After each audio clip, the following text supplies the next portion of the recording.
पिछले वीडियो में अपन ने सोइल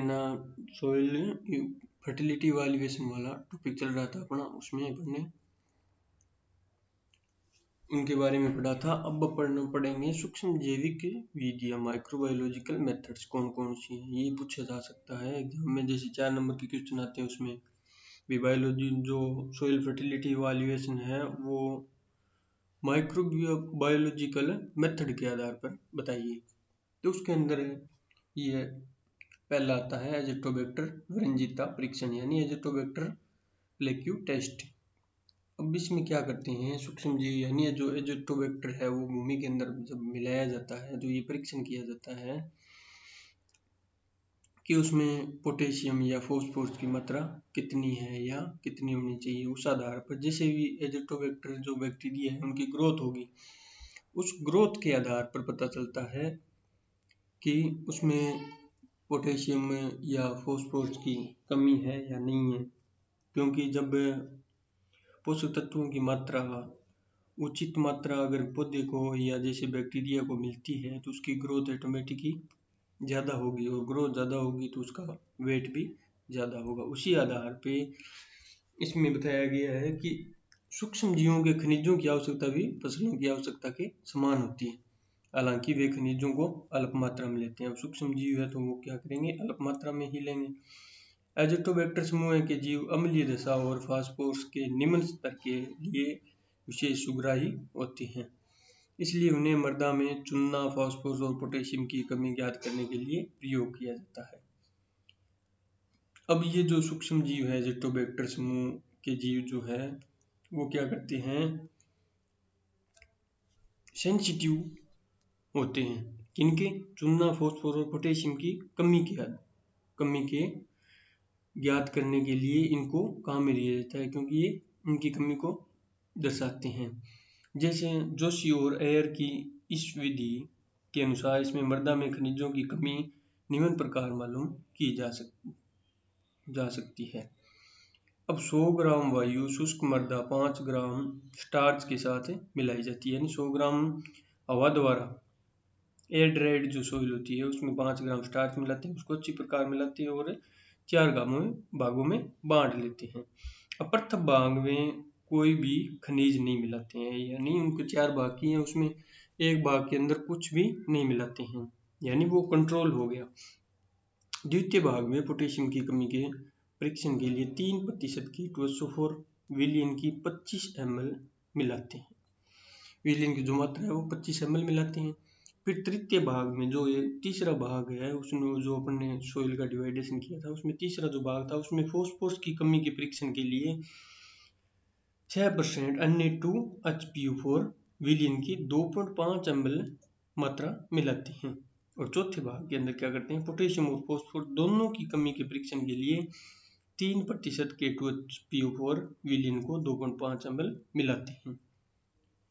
अब नियंत्रण जो कंट्रोल वाला था, पहला भाग तो जो था उसमें तथा अन्य उपचारों में एजिटोबैक्टर होता है, यह मृदा को उचित नमी पर 72 घंटे तक रख देते हैं।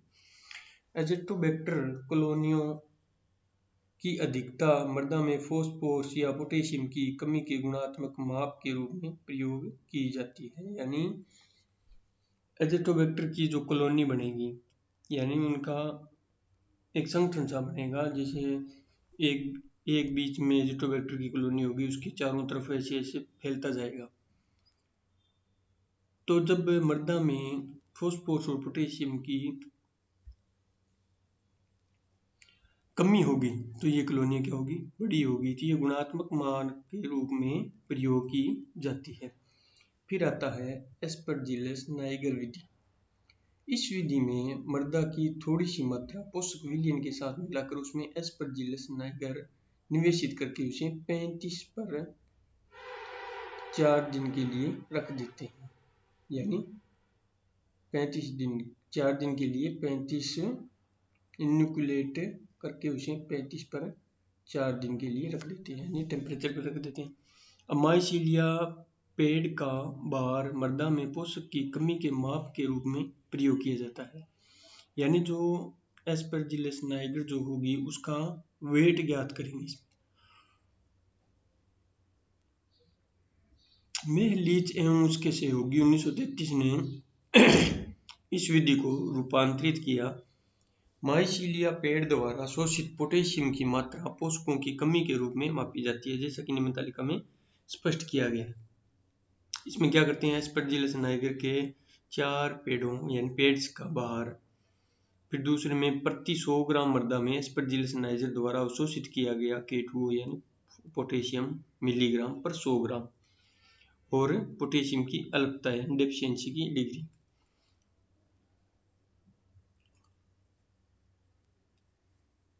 जब पोटेशियम की कमी होती है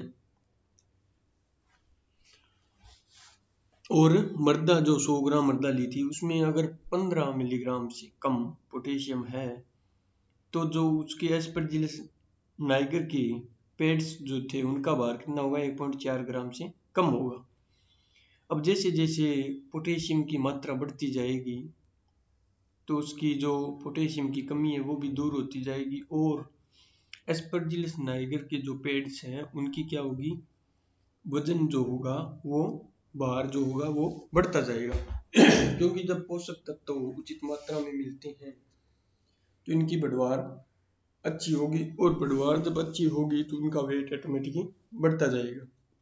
तो अब इसमें सेकंड में दिया गया 1.4 से 2 ग्राम के बीच में अगर उनका भार होता है तो 15 से 20 मिलीग्राम पोटेशियम 100 ग्राम मृदा के अंदर होता है, और वो क्या होता है, साधारण से हल्की कमी होती है यानी थोड़ी बहुत कमी होती है।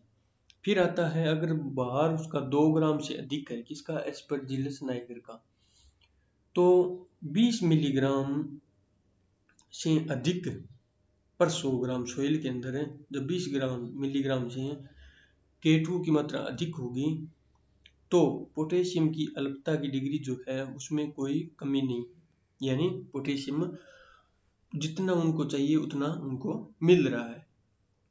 तो ये इस प्रकार भार के आधार पर इसको वर्गीकृत किया था।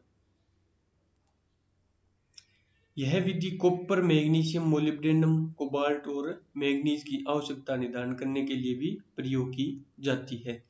माइसीलिया और स्पोर्स का रंग कॉपर या मैंगनीज का उपस्थित मात्रा के माप के रूप में प्रयोग किया जाता है।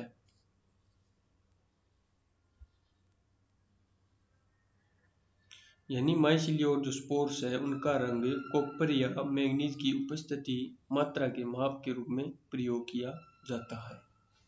यानी जैसे माइसीलिया का जैसा कलर होगा उससे पता चलेगा अभी उसमें कॉपर और मैंगनीज की उपस्थिति की मात्रा कितनी है। यानी जैसे हल्का कलर आएगा तो उनकी कमी होगी, अगर गहरा कलर आएगा तो उनकी अधिकता या पर्याप्तता होगी। फिर आता है कार्बन डाई नहीं तीसरा कनिगमेला विरंजिता विधि, यानी इस मेथड के अंदर महलीच, फ्रेंड्स और ट्रग ने, ये साइंटिस्ट थे, इन्होंने इस विधि का मृदा की फॉस्फेट आवश्यकता को निर्धारित करने के लिए विकास किया। मृदा एक पोषक विलयन के साथ मिलाई जाती है, यानी मृदा के अंदर पोषक तत्व उसमें मिलाए जाते हैं और लई पेस्ट बनाने की अवस्था तक नम करके एक विशेष प्रकार की बनी हुई क्ले डिस्क, यानी जो लेबोरेटरी के अंदर क्ले डिस्क होती है, में एक समान फैला दी जाती है। अब कनिगमेला माइसीलिया का व्यास उपस्थित फॉस्फोरस की मात्रा के माप के रूप में प्रयोग किया जाता है। कनिगमेला माइसीलिया यानी फंगस की जो स्पोर्स या माइसीलिया जो बनते हैं उनका व्यास यानी उनकी चौड़ाई या घेरा उनका कितना ज़्यादा बड़ा है, उस आधार पे पता चलता है कि उसमें फास्फोरस की मात्रा कितनी है। यानी जैसे उनकी ग्रोथ कम होगी तो उसका मतलब होगा फास्फोरस की कमी है, और उनकी ग्रोथ अधिक होगी या बढ़वार उनकी ज़्यादा होगी, ज़्यादा फैला हुआ उनका व्यास होगा तो उनकी मात्रा फास्फोरस की मात्रा को निर्धारित करती है। फिर आता है कार्बन डाइऑक्साइड निकास विधि।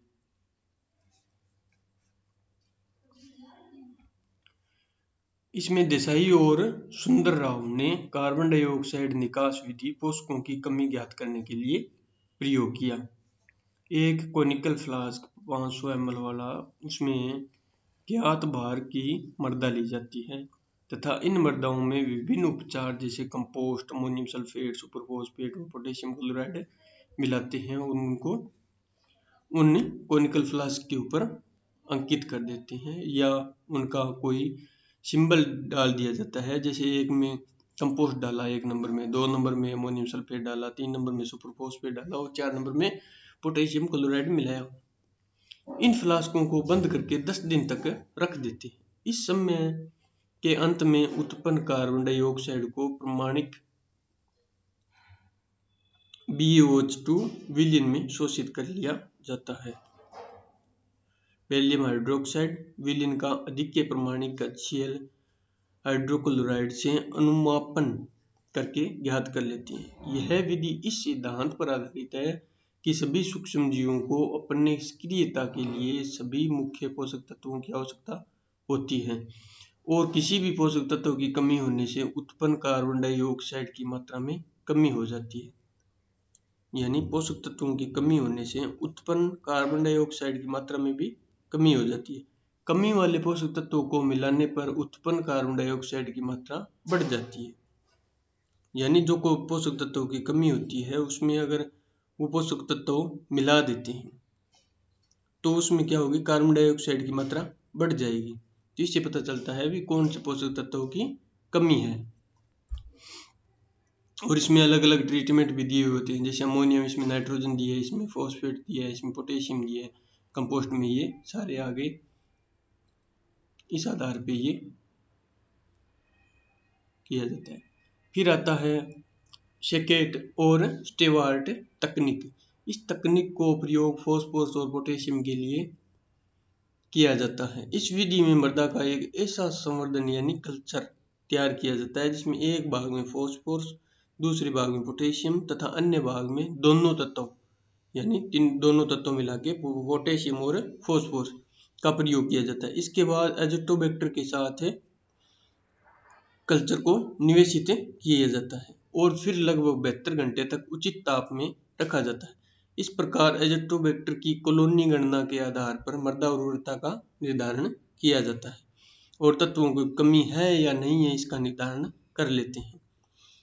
तो जो माइक्रोबायोलॉजिकल मेथड्स हैं उनके अंदर क्या क्या किया है, एजोटोबैक्टर है, एस्परजिलस है, कनिगमेला है, इनका प्रयोग करके पता चलता है भी कौन से पोषक तत्वों की कमी है या अधिकता है या सफिशिएंट है। तो इनका निर्धारण इन बायोलॉजिकल मेथड्स के द्वारा किया जाता है। सूक्ष्म जीवों का प्रयोग करके इन पोषक तत्वों का निर्धारण किया जाता है। तो ये 4 नंबर में जैसे आपके क्वेश्चन पूछा जाता है तो उसमें भी पूछा जा सकता है भी आपको जो सोइल फर्टिलिटी इवैल्यूएशन है उसमें माइक्रोबायोलॉजिकल जो मेथड्स हैं उनके बारे में आप बताइए। तो ये आपके 5 टॉपिक हो जाएंगे, जैसे एजोटोबैक्टर विरंजितता परीक्षण है, फिर एस्परजिलस नाइगर विधि है, फिर उसके बाद आ गया कनिगमेला विरंजितता विधि है, कार्बन डाइऑक्साइड निकास विधि है और शेकेट और स्टेवार्ट जो तकनीक है उनके बारे में आपको बताना है। तो आपको सीधा सीधा इसमें ध्यान रखना है, जैसे इसमें 3 भागों में बांटा गया, जैसे फॉस्फोरस डाल दिया, दूसरे में पोटेशियम डाल दिया और तीसरे में पोटेशियम और फॉस्फोरस दोनों मिला दिए। अब इसमें जब एजोटोबैक्टर की कल्चर मिलाएंगे तब कौन से में वृद्धि अच्छी होती है, तो इसका मतलब उन पोषक तत्वों की उस भूमि के अंदर कमी है, यानी जो मृदा अपन ली है उसमें उसकी कमी है। तो उस आधार पे अपन मृदा उर्वरता का मूल्यांकन करते हैं। और ऊपर आपने पिछले वीडियो में भी पढ़ा था, जैसे पर्णीय छिड़काव करके उनकी पोषक तत्वों को दूर करना या जो सूचक पौधे हैं उनका प्रयोग किया था कौन से गतिशील है कौन से अगतिशील है, उन उर्वरकों के आधार पर मृदा का मूल्यांकन किया था। तो बायोलॉजिकल मेथड्स के अंदर अपने किया था कि उच्च पौधों का प्रयोग करके यूज ऑफ हायर प्लांट्स। अब कृषकों के खेतों में सरल उर्वरक परीक्षण, सरल उर्वरक मतलब एक एक पोषक तत्व को ही अपन ने ध्यान में रखा था। और जो जटिल परीक्षण था उसके अंदर अपन ने क्या किया था, एक साथ 2 या 3 पोषक तत्वों को एक साथ अध्ययन किया था, तो वो जटिल हो गया थोड़ा।